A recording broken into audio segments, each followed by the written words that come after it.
হয়ে গেল, কিন্তু কানের মধ্যে পেঁচ আছে না? পেঁচ আছে।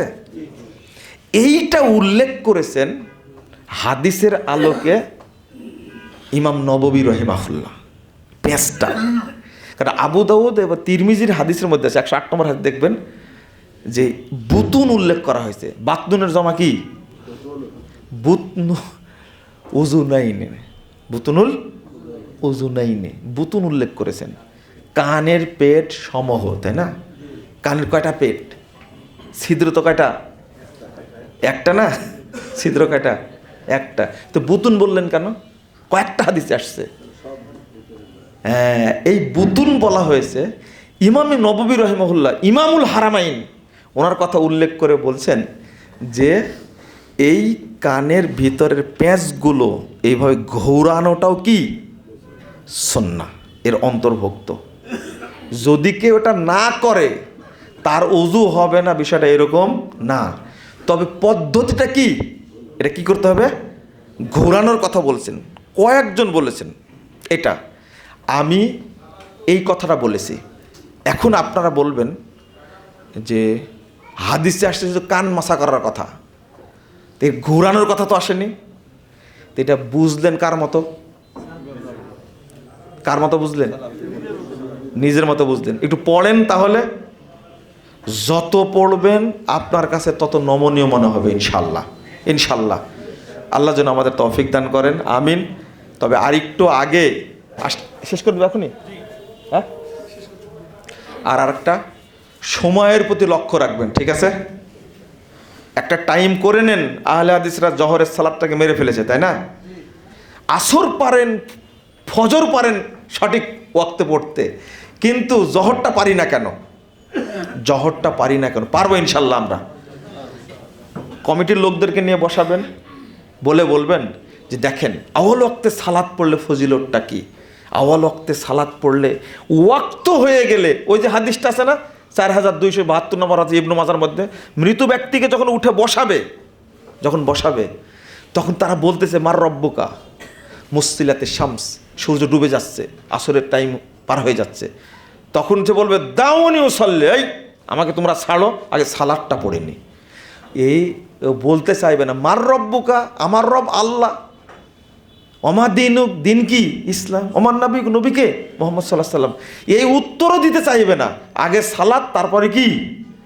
উত্তরগুলো কি খারাপ না সবচেয়ে ভালো? মার রব্বুকা, তোমার রবকে, উত্তর কি? উত্তর কি? আল্লাহ। এর উত্তর কি খারাপ? বোঝা গেল সালাতের টাইম হয়ে গেলে কোনো ভালো কাজও চলবে না। এটা কবরের অবস্থার কথা বলছি। ওয়াক্তের ব্যাপারে আপনি সচেতন থাকবেন, কবরে কোনো আযাবই হবে না ইনশাল্লাহ। এই লোকটাকে কবর মনে হচ্ছে কি? এটা কবর না তার কাছে। পাওয়ার কত? দাউনি উসাল্লি, ছাড়ো তোমরা আমাকে, আগে সালাতটা পড়ে নি। দেখছেন কথাটা এইরকম হবে। ওয়াক্ত হয়ে গেলে আগে সালাত, টাইম হয়ে গেছে আজান দিয়ে দিবেন, 15 থেকে 20 মিনিটের মধ্যে কি হবে? সালাত হবে। চেষ্টা করেন। আহলে হাদিসরা সুন্নাত প্রতিষ্ঠা না করলে, শরীয়ত মেনে না চললে অন্য কোনো বেদাতি সেটা আমল করবে না। আগে ছিল আলেমদের এই ঐতিহ্য। আমরা আহলে হাদিসদের, সালাফদের যে মূলনীতি, মানহাজ, সেইটা আমরা প্রতিষ্ঠা করার চেষ্টা করবো ইনশাআল্লাহ। আল্লাহ যেন আমাদের তৌফিক দান করেন। আজকে এই যে সুববানের যে আজকের আয়োজন, যারা আয়োজন করেছেন এই সুন্দর প্রোগ্রামের জন্য, তাদেরকে আমি আবারও আন্তরিক মোবারকবাদ জানাচ্ছি। আর আমি আমার শেষের আলোচনা শেষ করতে পারলাম না, এই জন্য আমি দুঃখ প্রকাশ করছি। পাশাপাশি আমাদের সহসভাপতি, সিনিয়র সহসভাপতি রংপুর সাইদুল হক ভাই গতকালকে মারা গেছেন। আমরা তার জন্য আল্লাহর কাছে দোয়া করি, আল্লাহ যেন তাকে জান্নাতুল ফেরদাউসের মেহমান হিসাবে কবুল করে নেন। আত্মীয় স্বজনকে ধৈর্য ধারণ করার তৌফিক দান করেন। তিনি যে আমলগুলো করে গেছেন, আল্লাহ সে আমলগুলোকে যেন কবুল করে নেন, আমিন ইয়া রাব্বাল আলামিন। সাথে সাথে আল্লাহ যেন আমাদেরকেও জান্নাতুল ফেরদাউসের মেহমান হিসাবে কবুল করে নেন। আপনারা দায়ী হিসাবে এই দায়িত্বটা পালন করবেন ইনশাল্লাহ। আমরা প্রত্যেকটা মসজিদকে, বাংলাদেশে আহলুল হাদিসদের প্রত্যেকটা মসজিদকে জমিয়তে আহলে হাদিসের তত্ত্বাবধানে পরিচালিত করতে চাই। যেন একটা ঐক্যবদ্ধ সমাজ গঠিত হয় ইনশাআল্লাহ। আপনারা চেষ্টা করবেন, সহযোগিতা করবেন, একসময় ঐক্য প্রতিষ্ঠিত হবে ইনশাআল্লাহ। বারাকাল্লাহ ফিকুম ওয়া জাযাকুমুল্লাহ খাইরান। আসসালামু আলাইকুম ওয়া রাহমাতুল্লাহি ওয়া বারাকাতুহু।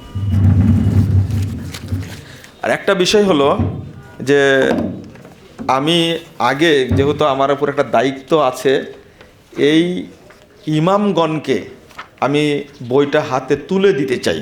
আপনারা কেউ যাবেন না, এটার আমরা কিছু ফটো নিব, আবার যারা পাবেন বসে যাবেন, একসঙ্গে একটা আমরা কি করব